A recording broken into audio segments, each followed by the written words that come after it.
Michael Flynn pled guilty to lying to FBI agents about conversations with the Russian ambassador, a sign that he's cooperating with the special prosecutor's investigation and potentially bringing the probe into President Trump's inner circle.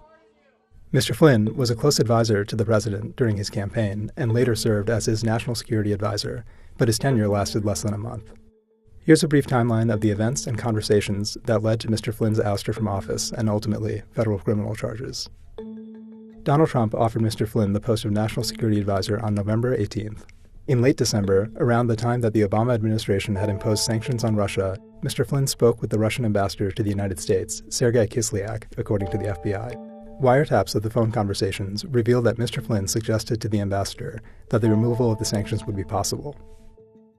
Following the call, both Mr. Flynn and other White House officials, including Vice President Mike Pence, had described the call as relatively unsubstantive. It was strictly coincidental that they had a conversation. In late January, the Justice Department had warned the White House that Mr. Flynn had not been fully candid about the conversation and that he may be vulnerable to blackmail as a result. As of today, we are officially putting Iran on notice. In early February, Mr. Flynn had begun acting as National Security Advisor, and on February 8th, he had denied talking about sanctions in an interview with the Washington Post. On February 13th, there were conflicting reports throughout the day about Mr. Flynn's future with the administration. The president is evaluating the situation. Does he have the full confidence in the president? Yes, he does. But by that evening, he had resigned. Mr. Flynn was charged with making false statements to FBI agents about discussions with the Russian ambassador, a crime that carries up to 5 years in prison.